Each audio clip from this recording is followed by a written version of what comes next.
livre d'Anne Tuffigo, Sésame qui guide nos pas, se compose de 10 chapitres.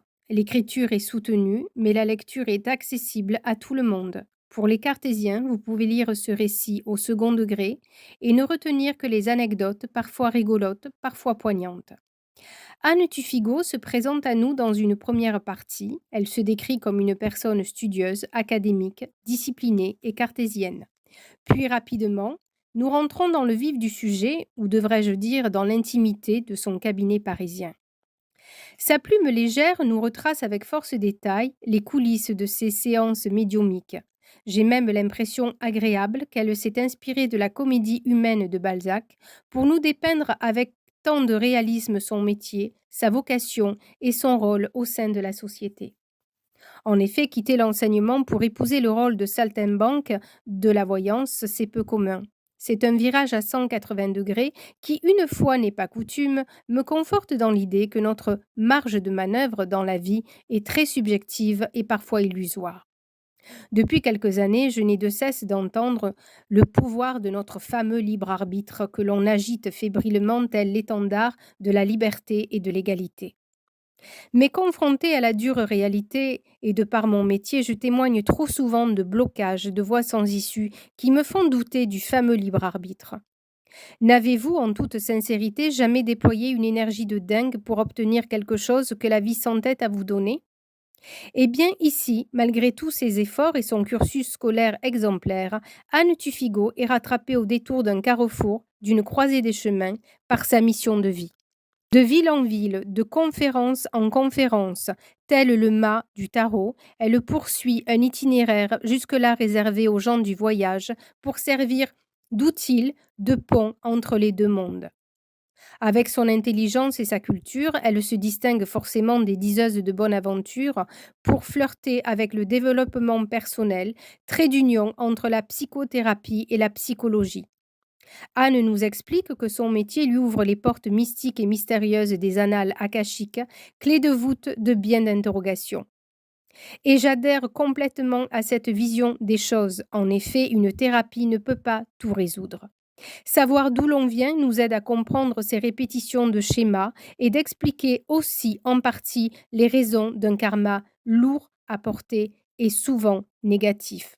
Ici, dans cette review, je vais m'employer à vous partager certains passages qui m'ont interpellée et, j'espère, vous donner l'envie de lire le livre dans son intégralité.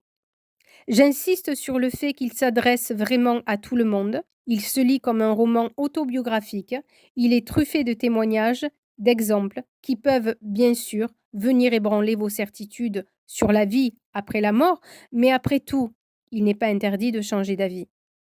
Je vais vous lire ici un passage de son livre «D'une âme à l'autre» qui explique les définitions et les différences entre ce qu'est l'esprit et ce qu'est l'âme. Tous ceux qui me sollicitent pour entrer en contact avec un proche disparu sont taraudés par les mêmes questions. Comment va-t-il? A-t-il souffert? Qui a-t-il retrouvé là-haut et que fait-il? Ce sont d'ailleurs les premières informations que je reçois car les défunts sont eux-mêmes pressés d'en témoigner et de rassurer leurs proches.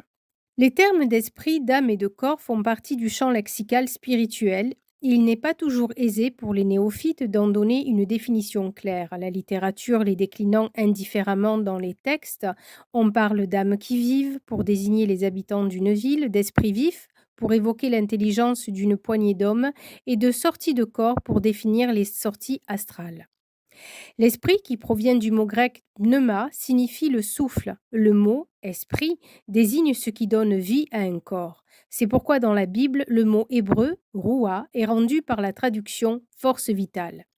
L'esprit est le siège de la conscience. Il pense, décide, raisonne et apprend. Il est le gardien des trésors humains que sont l'intelligence, l'imagination, la mémoire ou encore la logique. L'esprit dispose d'une certaine liberté à faire des choix, à suivre ses émotions et ses sentiments. Il est le locataire de notre corps, il y réside un peu comme dans sa maison.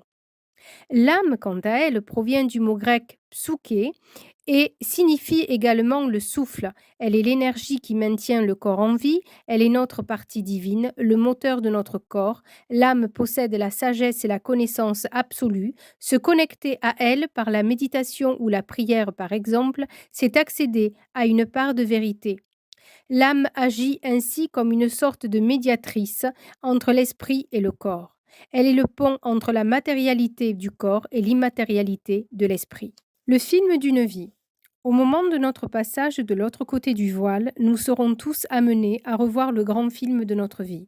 Point d'antichambre de la mort ou de purgatoire, nous serons nos propres juges et parfois nos propres bourreaux. Non pas car nous serons condamnés par nos mauvaises actions ou nos actes répréhensibles, mais parce que nous aurons accès, tel le spectateur d'un film que l'on projette, à l'essence même de notre existence terrestre et que nous pourrons voir, à partir de nos propres choix, l'intégralité du champ des possibles qui se proposait à nous. Nous verrons également toutes les opportunités que nous avons manquées, les personnes que nous avons blessées par nos mauvaises appréciations ou simplement par notre aveuglement. Nous pourrons décider alors, avec l'aide de nos guides et selon notre niveau de progression karmique, de venir épauler ceux qui ont tenu un rôle dans le film de notre incarnation terrestre, leur évitant ainsi les répétitions de leurs erreurs et en leur permettant de poursuivre plus sereinement leur chemin de vie. Le cheminement de l'âme, définition d'une âme en errance.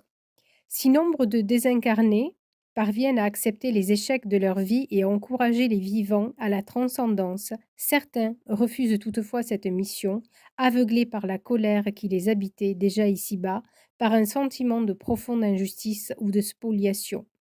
Ils demeurent bloqués dans cet état émotionnel perpétuel, ce qui les maintient à un niveau vibratoire peu élevé, s'interdisant toute progression, tout apaisement. Ce sont des âmes en errance. Les étapes du deuil. Bien que chacun vive le deuil à sa façon et selon son propre rythme temporel, ce dernier est constitué de 5 étapes qui sont universelles et qui peuvent tant concerner un deuil physique qu'une séparation affective ou encore la perte d'un emploi, d'une situation sociale ou familiale. La première phase est celle du déni. Nous nous attachons à l'absence impossible ou à l'impossibilité de l'absence. Non, c'est impossible, il va revenir, il est simplement absent. Il s'agit bien évidemment d'une réaction naturelle face à la disparition d'un corps familier et aimé. Nous continuons d'ailleurs à entretenir leur lieu de vie, leur chambre, les objets qui les caractérisent. La deuxième phase, après notre attitude apathique et notre comportement atone, est celle de l'expression de la colère. Il nous faut exprimer notre sentiment d'injustice, d'incompréhension. Mais pourquoi lui? Pourquoi comme ça? Mais c'est trop injuste. On ne peut pas mourir d'un cancer aussi jeune. La colère mobilise une énergie formidable. Démarrez votre journée en colère et vous verrez, si vous tentez de faire le bilan de votre journée, que vous ne serez parvenu à aucune action efficace, à aucun contact de qualité avec les autres. La colère isole et ne génère aucune communication fluide. La troisième phase est celle de la culpabilité. Elle chasse la colère pour nous encourager à un ensemble d'élucubrations et à refaire sans cesse le scénario tragique responsable de la perte de nos chers disparus. Si j'avais su, si j'avais pu, si je l'avais plus écouté, s'il avait été plus attentif. La quatrième phase marque la véritable prise de conscience du caractère irrémédiable de la perte de celui ou de celle que nous aimons et laisse place au chagrin. S'il n'est pas de chagrin sans larmes, il est souvent des larmes qui se teintent de toutes les émotions autres que le chagrin. Celles qui coulent durant cette phase du deuil sont totalement imprégnées de la prise de conscience, de la perte et de l'intégration par notre psyché du sentiment de disparition. La cinquième phase est la phase de résilience. Elle marque la sortie de ce maelstrom d'émotions contradictoires et douloureuses et signe le retour à la notion de temporalité, le retour au monde des autres. C'est accepter de nouveau la primauté de l'instant présent, de l'ici et maintenant. Avec la perte des proches, nous tentons d'arrêter le temps là où le leur s'est arrêté. Il nous était inacceptable d'imprégner notre vie de nouveautés, de souvenirs, duquel il serait absent. Ces 5 phases nous sont profondément intimes et personnelles. J'assiste impuissante au blocage de nombre de mes consultants dans une de ces étapes du deuil. Ils restent et demeurent prisonniers dans la culpabilité, la colère ou le chagrin. Leur geôle est cette temporalité figée qui les fait se tourner chaque jour qui passe à rebours vers le passé. Le désir de s'en sortir ne se commande pas et doit laisser place à un accompagnement thérapeutique. Le rythme pour y parvenir appartient à chacun d'entre nous. L'éclairage de vie. La divination ou la lecture de l'avenir est présente depuis l'Antiquité dans toutes les cultures. Cicéron distinguait d'ailleurs la divination artificielle, qui consistait à tirer des pronostics en s'appuyant sur la lecture des entrailles d'animaux ou de l'étude du vol des oiseaux pour prédire les guerres, de la divination naturelle. Pour obtenir les prophéties des dieux, il fallait alors consulter les prêtresses de Dodone ou la prophétesse de Delphes, et les grandes décisions politiques se prenaient en fonction des messages reçus. Le récit de la Pythie, qui s'asseyait au-dessus d'une fosse d'où sortaient des émanations, sans doute toxiques, des profondeurs de la terre, tout en mâchant des feuilles de laurier, et qui entrait dans une transe afin d'élucubrer de ténébreux propos, a marqué à tout jamais mes souvenirs de cours grecs. L'éclairage de vie constitue en effet une importante part de mon activité et il subsiste dans l'esprit de tous une interrogation récurrente. Quelle est la différence entre la médiumnité et la voyance? C'est Cicéron qui vient de vous apporter la réponse plus haut. Un médium perçoit l'au-delà et a accès au chemin de vie de ses consultants, quand un voyant percevra uniquement les réponses propres à l'avenir de chacun, en ayant besoin de s'aider pour cela d'un support divinatoire, comme un jeu de tarot, un pendule ou la célèbre boule de cristal. Je n'ai donc pas besoin d'outils divinatoires pour percevoir les informations demandées, même si j'aime faire découvrir les oracles à mes consultants. Ils peuvent parfois constituer un appui visuel rassurant pour les plus cartésiens d'entre eux. Mais mes informations ne proviennent pas de cette source et il m'est difficile d'organiser mes informations en les catégorisant. Âme sœur. Et ces deux âmes sœurs tragiques s'envolèrent ensemble, l'ombre de l'une mêlée à la lumière de l'autre. Victor Hugo. De la même façon que nous gardons au fond de nous des réflexes de nos vies passées, nous savons, au milieu d'une foule compacte, ressentir la présence familière d'âmes rencontrées jadis. Qui ne s'est jamais étonné d'échanger avec naturel et facilité avec une personne rencontrée depuis seulement quelques heures, de s'engager dans une relation amoureuse et tout en sachant que cette dernière ne nous comble pas, se sentir retenu à l'autre par un fil invisible, plus fort que la raison et les déceptions? Contrairement à l'imagerie populaire ou à la presse féminine qui se targue de vous distiller de bons conseils afin de rencontrer votre âme sœur, il subsiste depuis de nombreuses années un véritable contresens dans la définition des âmes sœurs. Une telle rencontre ne signifie pas connaître la quintessence du bonheur, s'adonner un amour absolu et sans nuage, propre au conte de fées et dont l'épilogue serait « et ils se marièrent ». Il faut plutôt revenir au couple mythique de la littérature pour comprendre l'abîme dans lequel nous plongeons lorsque nous retrouvons une âme sœur. Roméo et Juliette, Tristan et Iseux, Cyrano de Bergerac, Roxane ou encore Quasimodo et Esmeralda. Tous sont confrontés à des obstacles dans leur quête vaine de l'amour. Différences sociales, cultures incompatibles, familles rivales, tous sont confrontés à des obstacles dans leur quête vaine de l'amour. Différences sociales, cultures incompatibles, familles rivales, différences d'âge.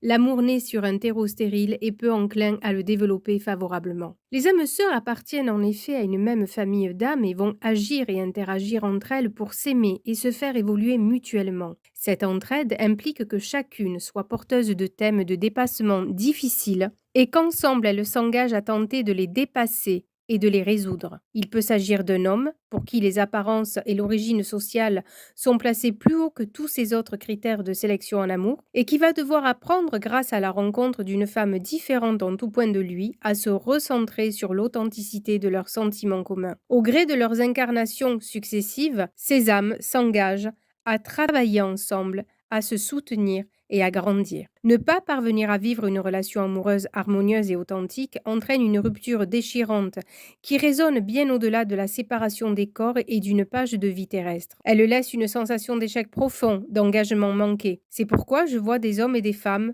tenter, malgré les mises en garde de leurs proches, leur connaissance parfaite des obstacles à leur amour, s'acharner et s'épuiser dans des relations passionnelles et tumultueuses. L'amertume et le sentiment d'inachevé sont souvent les stigmates laissés par les relations d'âmes sœurs, alors que l'une d'elles est restée tapie dans ses peurs et dans sa propension à choisir la facilité. Pardon, Lors des nombreuses conférences que je donne à travers toute la France, j'aime évoquer le thème de l'éternel retour et afin d'être éclairante pour mon public, je pose avec humour la question suivante. Avez-vous envie de retrouver votre rival dans une vie future ou l'homme qui vous a trahi ou encore la main qui vous a précipité? Le non est très souvent collégial et suivi de commentaires grinçants. Alors, je vous engage à régler dès aujourd'hui vos conflits, vos malentendus ainsi que vos rancœurs. Battre en retraite, faute de courage ou d'énergie, vous invite à réenclencher un nouveau tour de roue karmique.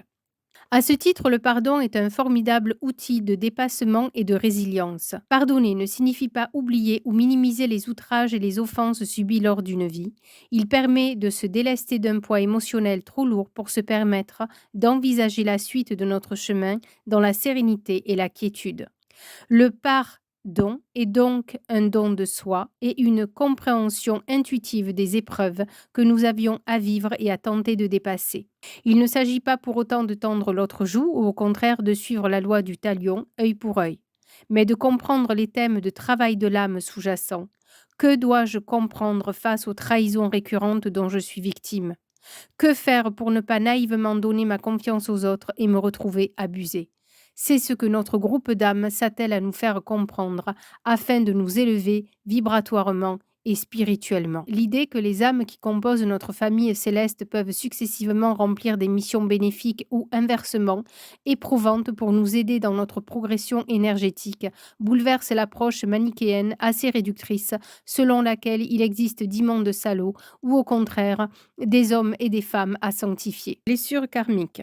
De la même façon que dans nos vies terrestres, nous héritons des problématiques existentielles non résolues lors de nos vies antérieures, notre corps, composé de différents corps subtils, appelés corps éthériques, en conserve la mémoire. Ces blessures physiques qui ont causé notre mort ou nous ont gravement invalidés marquent nos corps subtils, comme nos choix et nos actions s'inscrivent dans les annales akashiques. Au gré de nos incarnations, nous en conservons les marques invisibles. Notre corps, composé de ces fameuses roues énergétiques, les chakras, en est affecté dans la bonne circulation de ces énergies qui assurent l'équilibre de notre corps. Là où le corps a été touché jadis, il conserve les faiblesses et les marques tout au long de ses retours dans la chair. Sylvie Nash explique dans ces armes qui nous ont tués, que les temps anciens étaient des temps de guerre et de violence et qu'il n'était hélas pas rare de périr sous les coups d'une arme ou d'un châtiment cruel, voire d'une pandémie ravageuse. La partie du corps concernée en conserve la mémoire et constitue un point de faiblesse récurrent dans les incarnations futures. Alors que je devais envisager l'extraction de mes dents de sagesse après l'inflammation de leur coiffe à l'aube de ma quarantaine, je me retrouve confortablement installée dans le fauteuil d'un chirurgien dentiste alors qu'il prépare son matériel, j'observe le design quasi futuriste de son cabinet d'une blancheur immaculée qui exacerbe l'aspect stérile et aseptisé du lieu. C'est lorsque je vis son visage penché au-dessus de moi, alors qu'il m'indiquait les différentes étapes qu'il allait suivre, qu'une image se superposa à la scène que j'étais en train de vivre. J'étais au milieu de la place d'un village crasseux, dans un décor moyenâgeux, les tenailles avaient remplacé la fraise et je compris très vite que l'intervention allait très mal se passer. Le mot boucher fut le premier qui me vint en tête quand ce dernier, qui avait mal anticipé l'implantation particulière de mes dents de sagesse, s'acharna plus d'une heure à tenter de les extraire. Les infections qui se développèrent après ce moment de douleur terrible, malgré l'anesthésie, faillirent me coûter la vie.